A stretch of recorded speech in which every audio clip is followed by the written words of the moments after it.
저로 첫 번째 주일이면서 교회력으로 삼위일체 주일입니다. 성경에 삼위일체라는 표현은 구체적으로 나와 있지는 않습니다. 하지만 하나님, 예수님, 성령님, 이 하나님은 일체가 되셔서 우리의 구원의 역사를 이루신 것은 성경 곳곳에 나와 있습니다. 다음 화면을 보여주시면 그림을 한번 보겠습니다. 그림만 보면 세 분 하나님으로 보이기 쉽습니다. 그러나 하나님은 세 분이 아니시죠. 오른쪽 그림을 보면 삼위일체를 잘 설명해 주고 있습니다. 성부는 하나님이고 성자도 하나님이고 성령도 하나님이다. 그러니까 성부, 성자, 성령님은 한 분 하나님이라는 그림입니다. 또한 성부는 성자가 아니고 성자는 성령이 아니고 성령은 성부가 아니다라는 그림입니다. 그러니까 하나님과 예수님과 성령의 위격은 삼위로 존재하지만 그 본질은 하나님 한 분이라는 그러한 말씀입니다. 구약 성경에는 여호와 하나님이라는 말씀이 많이 나오죠. 여호와 하나님, 유일신, 한 분이라는 말씀이 기록되어 있고요. 신약 성경에는 하나님, 하나님 또 아들, 성령, 하나님 아들, 성령 이렇게 기록되어 있습니다. 마태복음 28장 19절을 보면 너희는 모든 민족을 제자로 삼아 아버지와 아들과 성령의 이름으로 세례를 베풀라라고 제자들에게 예수님을 말씀하셨습니다. 또한 예수님 자신은 나와 아버지는 하나다라고 요한복음 10장 30절에 이렇게 말씀하셨습니다. 그러니까 예수님 제자들은 성부, 성자, 성령이 서로 공존한다는 것을 알고 있었다는 것이죠. 그래서 세 분의 위격이 서로 연합하지만 또한 서로 혼합되지 않는 하나님 한 분임을 이 제자들은 알고 있었다는 것이죠. 그래서 오늘날 축도할 때도 고린도후서 13장 13절 말씀으로 축도합니다. 주 예수 그리스도의 은혜와 하나님의 사랑과 성령의 교통하심이 너희 무리와 함께 있을지어다 이렇게 축도하는 것은 삼위일체 하나님을 말씀하고 있는 것입니다. 저는 로마서 1장부터 쭉 지금까지 나누어 왔습니다.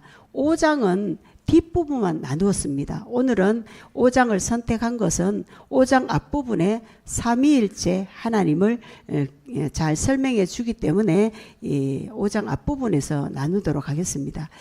로마서 총 주제는 믿음으로 구원을 얻었다입니다. 즉 성도는 예수 그리스도의 십자가의 능력을 믿음으로 그 믿음으로 말미암아 하나님 자녀가 되었다는 것이지요.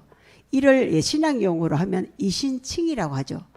거저 얻은 이신칭은 대단한 말씀입니다.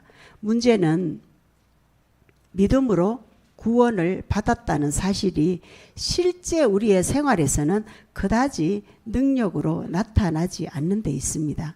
예수를 믿기는 믿는데 달라지는 것이 없는 것, 이것이 오늘날 성도들이 느끼는 딜레마인 것이죠. 왜 이러한 일이 생기는 것일까요? 그것은 한마디로 신앙을 관념적으로 생각하기 때문입니다. 신앙을 이론적으로만 받아들였기 때문에 그 하나님은 높고 높으신 분인데 실제 생활에서는 나와 아무 상관없는 분으로 살아가기 때문이 아닐까 싶습니다. 하나님은 나의 삶에 언제 어디서나 성부, 성자, 성령께서 동시에 우리와 함께 하심을 기억하시면서 본문으로 들어가겠습니다. 오늘 본문 1절에 보면 성자 예수 그리스도를 통해 성령 하나님과 화평의 관계를 설명하고 있습니다. 즉 믿음으로 의롭게 되는 자의 복이 무엇인지를 말씀하고 있는데요. 1절을 보겠습니다. 그러므로로 시작합니다. 그러므로 우리가 믿음으로 의롭다 하심을 받았으니 우리 주 예수 그리스도로 말미암아 하나님과 화평을 누리자라고 말씀하고 있습니다. 예수 그리스도를 믿음으로 의롭게 된 성도의 복은 하나님과 화평을 누리는 복입니다. 화평은 예수 그리스도로 말미암아 오는 것인데요. 예수를 믿음으로 하나님과의 화평을 가져왔다는 것입니다. 하나님은 우리를 사랑하셔서 하나님의 본체이신 예수님을 이 땅에 보내주셨습니다. 왜 보내주셨는지 우리는 너무나 잘 알고 있습니다. 하나님은 영이시기 때문에 인간 세상에 올 수가 없습니다. 대신에 하나님 직접 인간 세상에 오시는 방법이 한 여자 마리아의 태를 빌려서 성령으로 이 땅에 오신 분이 바로 예수님이죠. 왜 오셨을까요? 제물이 되기 위해서죠. 어린 양으로 죽기 위해, 우리 죄를 대신하여 십자가에서 죽기 위해 이 땅에 하나님이시지만 예수님의 이름으로 오셨습니다. 예수님은 십자가의 희생을 통해 하나님과 인간 사이에 막힌 담, 죄 때문에 막힌 담을 당신의 몸으로 허무셨기에 우리는 하나님과 화평을 누리는 자가 되었습니다. 인간관계에서도 화평이 없으면 어떻게 될까요? 절대로 안식할 수가 없습니다. 가정도 화평이 없으면 그 가정은 지옥과 같습니다. 화평이 우리에게 진정한 안식을 가져오기 때문입니다. 나라와 나라 사이에서도 화평이 없으면 전쟁이 발발하죠. 그럼 그때부터 혼돈이 찾아옵니다. 직장 생활하면 어떨까요? 직장에서 제일 많이 느끼는 문제는 급여 문제가 아니라고 합니다. 사람들 간의 갈등이라고 말합니다. 직장에서 화평이 깨지면 견디기 힘들어서 출근하게 되면 항상 그 미운 얼굴을 봐야 하니까 그 미운 얼굴을 쳐다봐야 한다는 것이 더 이상 견디기 힘들면 그곳을 뛰쳐나가게 되는 것이지요. 교회도 마찬가지입니다. 화평이 깨지면 교회의 은혜와 이 능력이 사라지게 되는 것이지요. 그래서 항상 시험 들게 되는 것입니다. 이렇게 화평은 인간의 모든 삶의 영역 가운데 가장 중요한 원리입니다. 1절을 다시 보면 믿음으로 의롭다 하심을 받았으니 우리 주 예수 그리스도로 말미암아 하나님으로 더불어 화평을 누리자라고 했습니다. 누리자라는 말은 즐기자, 엔조이하자라는 말이지요. 하나님 관계에서 즐겨야 될 것이 바로 이 화평이라는 것입니다. 믿음으로 말미암아 하나님께서 우리에게 부어주시는 화평의 복을 우리가 누리기를 원하고 있습니다. 아무리 돈을 많이 쌓아주어도 그 돈을 이렇게 선용하지 못하고 즐기지도 누리지도 못한다면 그 돈은 아무 소용이 없을 것입니다. 마찬가지로 하나님께서 우리에게 허락하신 축복과 이 평안을 누릴 때 비로소 그것이 우리의 것이 되는 것이지요. 예수님을 믿음으로 의롭게 된 성도의 첫 번째 복은 하나님과 화평을 누리는 복입니다. 어떻게 누릴 수 있을까요? 우리 주 예수 그리스도로 말미암아 누리는 복입니다. 인간의 노력이나 인간의 업적으로 누리는 것이 아니라 오직 성자 예수 그리스도를 통하여 하나님과 함께 누리는 화평의 복을 말씀하고 있습니다. 두 번째 복은 믿음의 사람이 누리는 두 번째 복은 소망이라고 말씀하고 있습니다. 2절 말씀입니다. 또한 그로 말미암아 우리가 믿음으로 서 있는 이 은혜에 들어감을 얻었으며 하나님의 영광을 바라고 즐거워하느니라. 하나님의 영광을 바란다는 것은 소망을 말씀하고 있지요. 예수님 때문에 이 은혜에 들어갈 수 있게 되었다는 것이지요.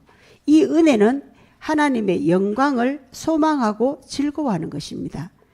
예수 믿는 사람에게는 소망이라는 복을 주셨습니다.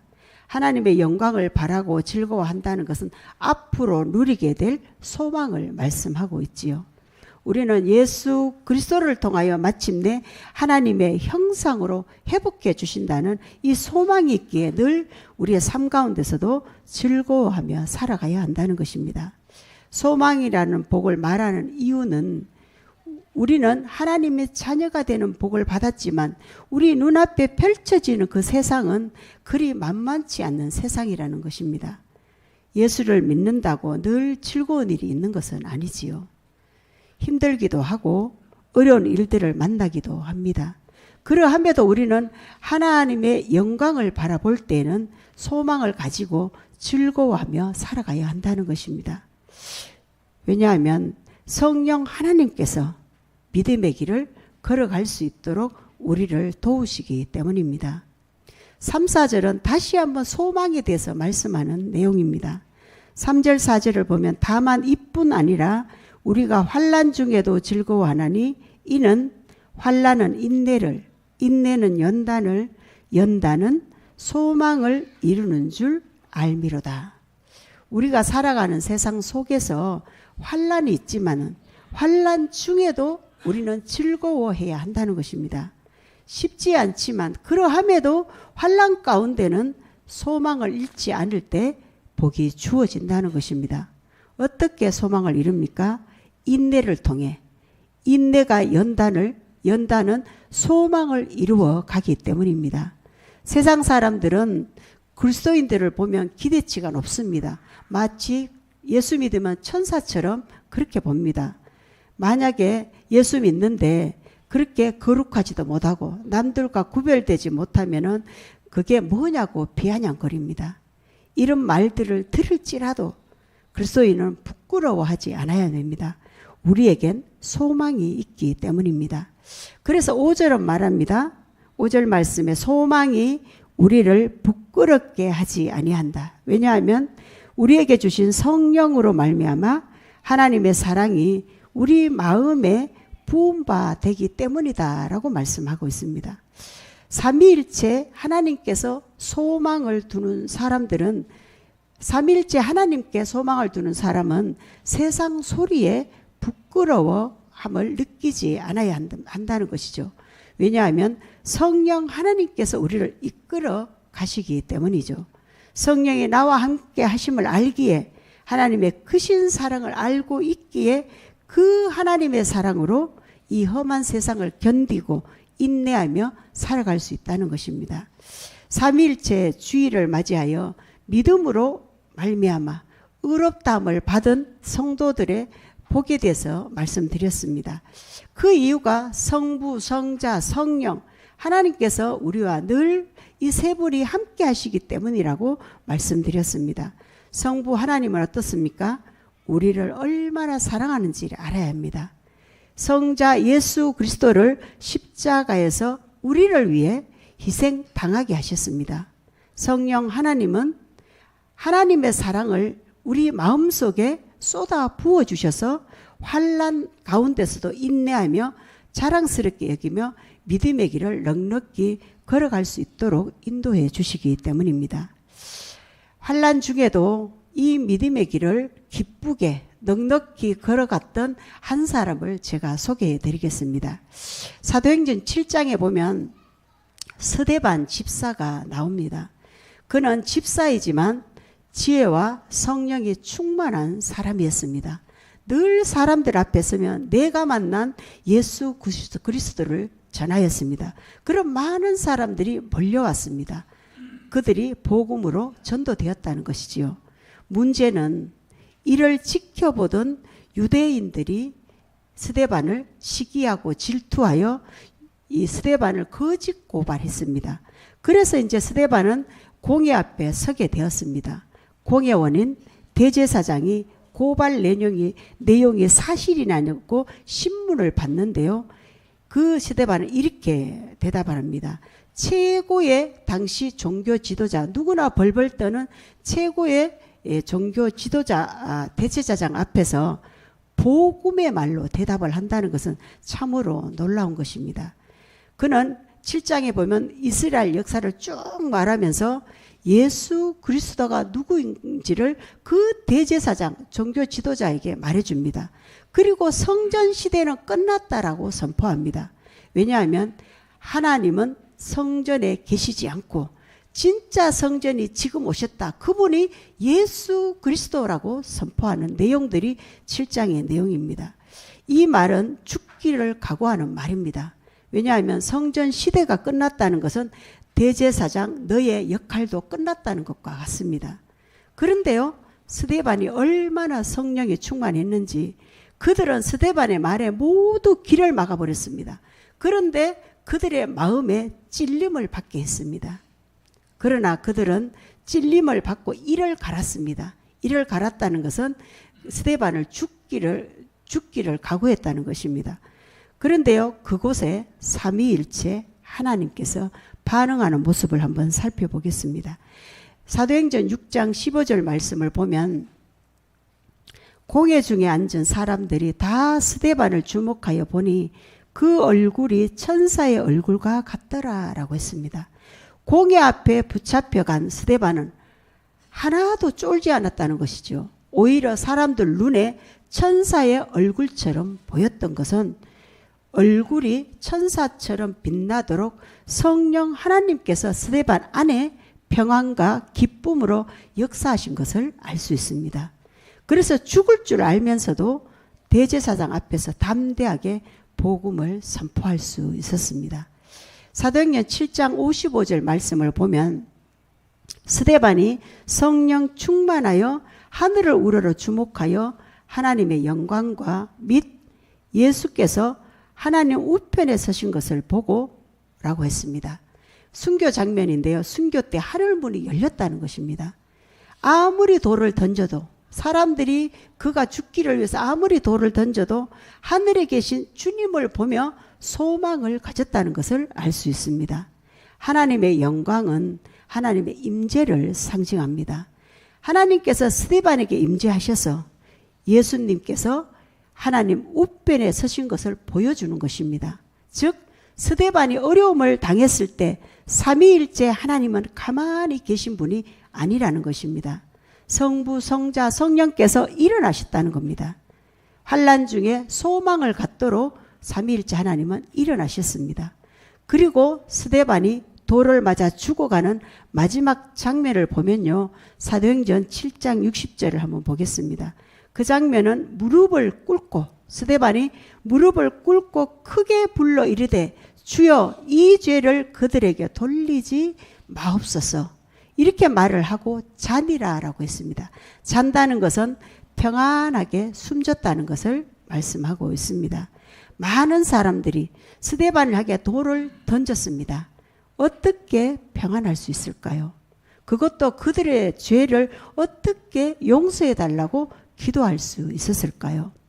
바로 성삼위일체 하나님은 스데반에게 찾아올 뿐만 아니라 힘을 넣어주셨던 것이죠. 이렇게 환난 중에도 즐거워할 수 있는 힘은 우리 모두에게도 있습니다. 예수를 영접하고 세례를 받으면 삼위일체 하나님은 그 사람과 관계하시고 그 사람을 초대해 주십니다. 하나님 자녀가 됨으로 나 몰라라 하나님은 하지 않는다는 것이지요. 스데반 순교 현장에서 하나님은 내버려 두지 않으셨습니다. 우리 생각에는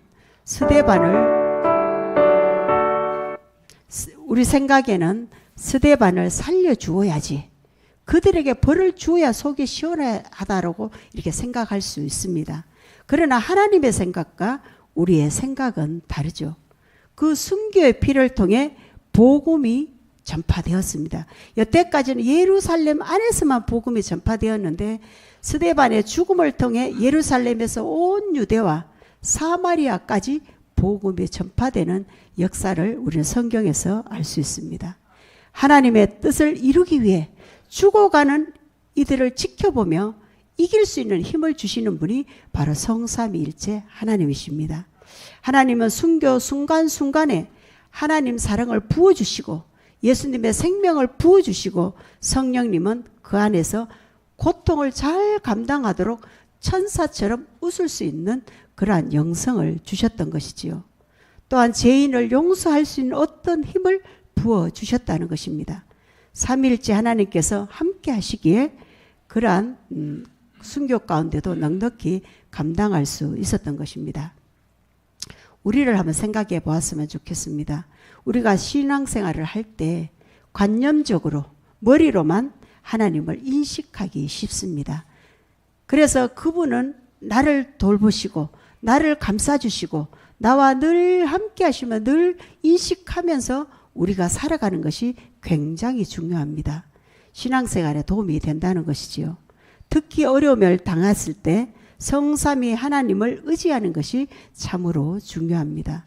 아무리 어렵다 하더라도 나를 감싸주시는 하나님, 그 따스한 사랑과 위로를 주시는 성령님, 소망 가운데 인내할 수 있도록 하시는 그 예수님, 우리는 삼위일체 하나님의 사랑을 넘어설 어려움은 어디에도 없다는 것을 믿으시기 바랍니다. 성부, 성자, 성령 삼위일체 하나님이 저와 여러분과 함께 늘 동행하시기를 축원합니다. 예, 기도드리겠습니다. 하나님 아버지, 우리에게 큰 복을 주셨음을 믿습니다. 화평의